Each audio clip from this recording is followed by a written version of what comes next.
Hello and welcome. My name's Rebecca and today we're going to be doing some gardening in my aquariums. I've just set up this 2-foot aquarium maybe a month ago, and I'm experimenting with the concept of no filtration and a bit of a no dig type method. It's not anything new, but I don't think there's too many people would recommend no filtration, but I am doing a lot of water changes. But I'm kind of experimenting on something to see to have the plants use all the nutrients that the fish put in there instead of all high-tech, lots of filters, lots of things like that. So we've got a 2-foot setup. I did all the hardscape.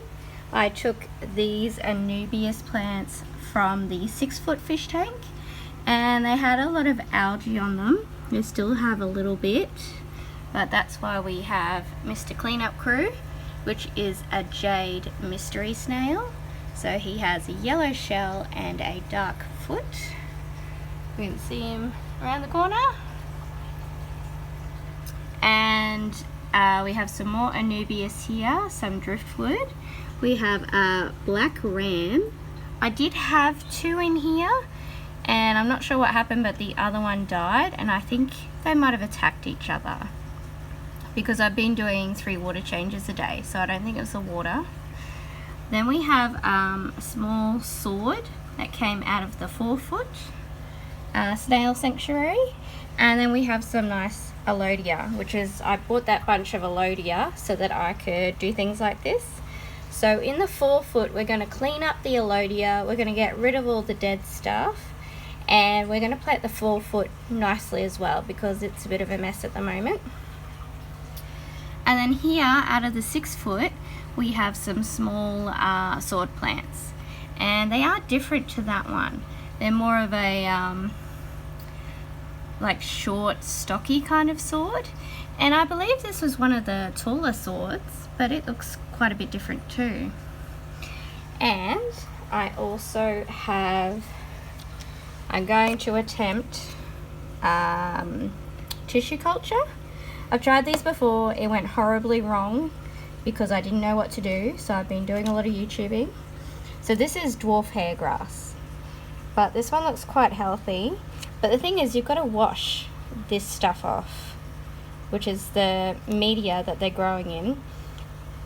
They're also grown not in water, so you have a bit of a transition period between them going back to adjusting to being fully aquatic. This tank has no light on it. I would like to get a light, but at the moment it does perfectly with just the kitchen light. And then, so next door we have a shrimp tank, and it's still cycling. I'm doing a lot of water changes, but it's still cycling because I put like a million baby mystery snails in there. So I'm changing that 2 to 3 times a week. A day, I mean. But they're enjoying all the gunge. And we've got some nice little, I think that's called frog bit on the top, floating plants. And I realized these are a really good indicator of how your tank is going too. If they start melting, there's big problems. So all this white stuff is like a bacteria or fungi, but that's what these guys and the shrimp like to eat, so I'm not too worried. And I've got a decaying leaf in there, which is a almond leaf, Indian almond leaf, and we've got a bit of moss here. I've also got some of that moss over here. So I've used a lot of plants that I already had, and if I buy a plant, like I bought the one bunch of Alodia, I'm waiting for it to multiply and then putting it into several different tanks. Alright, so we're going to attempt to get this stuff off and then plant some hairgrass. And I want to put it in here, I'll put some in here, and after I clean up the 6-foot tank, we'll put some in there as well. And hopefully some of it is going to survive somewhere. And yeah, it'll keep multiplying and we can just use it wherever we need it. So it's got some of that stuff here.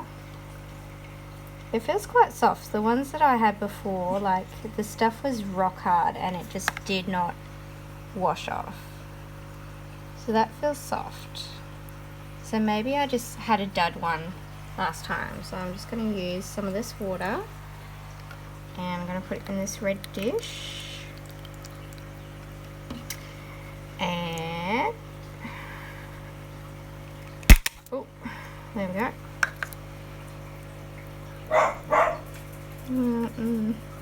Oh yeah, that seems to dissolve. So maybe I just had dud ones that, because as I said, that stuff was just rock hard and it would not come off. And this is just, yeah, much better. It's melting away. And put it back in the cup. Look, there's a little, oh, here's one. I don't think that's a very good one. That's just a root, I think. So we've got to wash all that off and then start dividing and planting without making a huge mess. Wow, well, yeah, that was fine. That totally worked. It just dissolved. And that did not happen before, so don't know what the deal is. Oh, here we go. There's a little clump. You see it? Little focus. Perfect. So I'm going to wash that. I'm going to set these into little clumps in a shallow tray of water and then I'll get to planting. So to prepare these guys, I just chop the ends and I chop the roots shorter. They don't need to be that long. Just like that.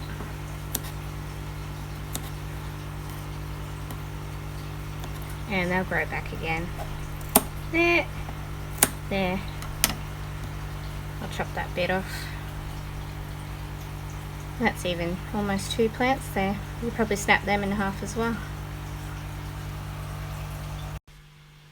So the planting tongs that I'm using I just got from Wish, and they were in a set, so there was like a needle nose pair as well, and as you can see these ones have a bend on the bottom. And that air stone to the left is actually like a big disc air stone, so it only has a little bit of rocks covering it. So I was just trying to find somewhere where I could bury this plant, but I kind of wanted it in the front there. So that was the tongs, so it took me a little while to get used to how to get the plant in there and release the tongs. So I ended up just like opening and closing the tongs, and it would allow me to sort of, the rocks would get buried then around the plant. So it took a little while to get used to. As you can see, that took ages, but I got it in eventually, and then I started on the hair grass.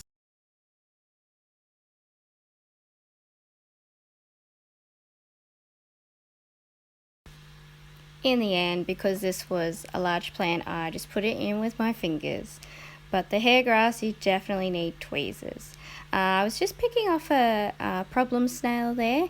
I'm putting them all in a container, and that's the other good thing about tissue cultures is you don't get snails on them. When you buy aquarium plants, then there's always those pest snails on them. If they're in your aquarium and you've got a mixed aquarium, you can just use clown loach. Clown loaches love to eat those things. But it's not something I'd like to have in my aquarium because, one, I've got too many fish, and 2, clown loaches do grow really, really big. So I'm just putting those pest snails into a thing of water, and I'm going to freeze them and put them in the bin. So now that I've planted a few little clumps of hair grass, you can see I've really got my technique down pat. I slide out my tweezers and I kind of just open and close them and wiggle them, and that gets the rocks to fall in around it. It's very delicate work, so if you haven't got a lot of patience, this will be very annoying for you.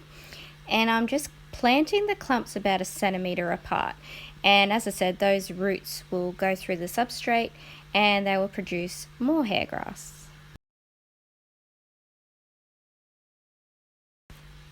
So I thought it would be nice to put a little clump here in behind this rock, but I think there's only a little bit of substrate covering the rock, and I can't get it to go in.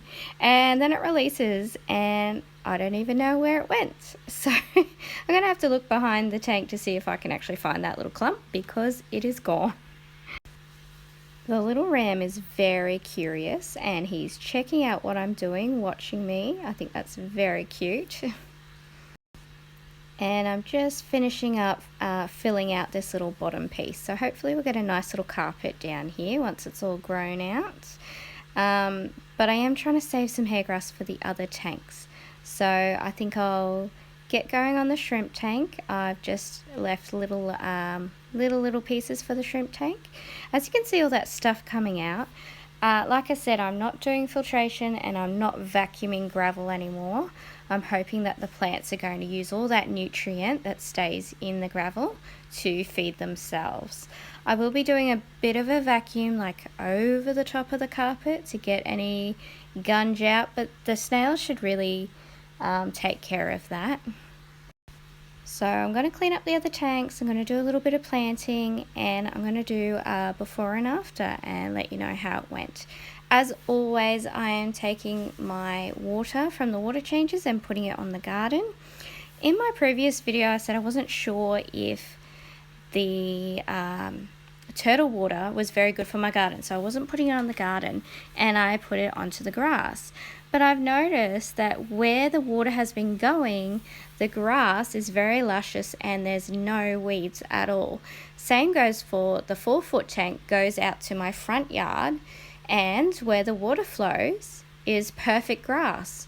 Everywhere else is weeds. Okay, that was super easy. I must have had dud ones before, and what I ended up doing before was just keeping the gel on there and planting them, and I've learnt that the gel has a lot of nutrients in it, and it just crashed my tank and everybody died. So that was not a fun time. So I've separated it into all different little bits, just whatever broke off. And what I'm going to do is these large bits will go in the 6-foot, because they're more likely to get disturbed. These bits were just roots. I think that was right at the bottom of the cup, so I might just very lightly bury them, maybe even in the shrimp tank, because it grows a little bit like crabgrass that you get in your backyard. You get a root go along and then it sprouts the hair, which is, I really wanted a carpeting plant, but I wanted the dwarf hair grass. And whenever you buy these in the rock wool, it's impossible to get rock wool off of them. So I'm gonna plant up the 2-foot.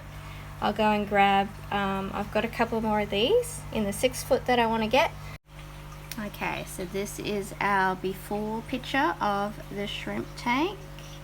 I've only got that one pot and a Nubius plant in there, and it's very boring, and that little bit of moss over there. So I might get some melodia in here, and definitely a little meadow of hair grass would be very cute. This is the after of the shrimp tank. Again, it's very subtle, but we've got our cute little sword here, which will grow big, and all our little clumps of hair grass. And I think the snails and the shrimp are really going to enjoy cleaning those. This is just like all those roots, so I just kind of buried them in the soil, and hopefully they'll start producing some nice clumps and I can divide that later. And I just turned the Anubias around, so that's kind of the focal point, I guess, as well as this large sword, and then we're going to have a nice little carpet here. This is a round disc airstone, so we can't really plant into it. So we'll see. Hopefully the hair grass will move up into those rocks anyway, but it's a little bit too hard to plant into it. Here is our 4-foot snail sanctuary. It's got quite a bit of algae, but I'm not too worried because I'm going to let snails clean that up. We've got our large snails in there, our 2 discus. We'll be moving, there's 2 black rams in here, we'll move them to the 2-foot. And I'd like to move this big one so it's closer this way. But even though I've got it on a rock, there will be white roots in the substrate. And I don't really want to disturb the substrate. but I want to get all of this alodia and just chop off the good bits, chuck out these bad bits. They didn't stay tied to the rock. And I'll plant them in the substrate so it looks nice. And we might put some of that in the 6 foot in that blank space, and we'll do a little water change on here as well. Whoops. So this is the before. So just a little progress report on the 4 foot. I've just changed the water, and so that hose isn't running. I'm going to put this little fluval back on because I want to put a couple of big mystery snails back in, and I dropped a heap of babies in here. There they are in the glass. I'm getting rid of all the pond snails. That is a ram's horn, I'm pretty sure. Or is it a mystery snail? Can't tell. We do have a couple of ram's horns in there. So we're just keeping baby mystery snails, getting rid of pond snails, and so I'm just putting them in this plastic bag, and they're going to go in the freezer and then in the bin. And I'm sorting out the alodia, all the nice pieces into this tray, and then all the yucky pieces, which were the original ones, are going to go to a chop and drop on the garden. I'm going to leave all these leaves because the snails will clean it up. This is the dad of the snail babies, and one of the yellow is the mum. And so then I'm going to replant the alodia instead of like tying it to a rock because it didn't grow any roots. And then I've just tied this cover to the inlet of the fluval, so hopefully no babies get sucked up. There was a couple of pond snails floating around in there, so I don't think the babies are even going to try and go in there. So I'll be back once it's all finished with a before and after. Alright, progress report. I spent way too much time finding pond snails. This is how many we got, but I've got to get rid of them. I finished pulling out all the alodia, and I just divided the anubias into a couple of small ones, and then this is a little bit of the rhizome left, so I just kept it and tied it to the rock, and hopefully we'll get some sprouts off it, so we'll see. I've actually done that outside with the bearded iris. I pulled out the rhizomes, I separated the new sprouts and I planted those, and then I replanted the rhizome to see if we would get some more, and I do have a couple of sprouts coming up, so that's really exciting. And it's really cool how some of the aquarium plants work the same way. So the anubias grows on a rhizome, and it doesn't like its roots in the soil, they have to be above the soil. So that's what the rhizome looks like, and then you get these sprouts off the top. So I've got these two big ones. There's a baby mystery snail. Unfortunately, I don't want to take this. I do want to take the algae off, but the snails are eating it. So I took out the two rams. I am going to trim this plant up a bit, and hopefully then it will have a bit more room when there's not so many leaves. I'm going to put all the alodia in the back here, so I think I'm actually going to go get some more rocks and pop it on there. This plant, I think I might just move it over a little bit, and then I've tied some moss to a rock here in the front, and it's lunchtime, so I'm going to go get something to eat, and then I'm going to finish that. Here is all the elodia, looking lovely. I've got a tiny bit of hair grass that I took from the other tanks, which I'll pop in the front, and then we're going to plant these swords as well. So I just separated all them, and we're going to put them in the front, in the foreground. And these guys have had enough of me with my hands in the tank. There's that nice big plant. So I'll see you soon. So here is the finished tank. We've got little snail gang here zooming around. There they are. It's a bit loud now with that fluval going because I've got the outlet above the water, but that's because they normally lay their eggs up here. It's not the best planting in the world, but it looks a lot neater. I just got these and I just separated all the leaves out and I trimmed a couple off. And I planted a little bit of hair grass there, put the swords all in the front and all the elodea up the back, and the white sand is the new sand. Oh, here comes the black snail, zooming along. I got rid of some of that algae in the front so we could actually see, but I'm very happy with that. Snails look happy too, and this is all the pond snails that we got out, so they're going in the freezer. Sorry little guys, and then in the bin.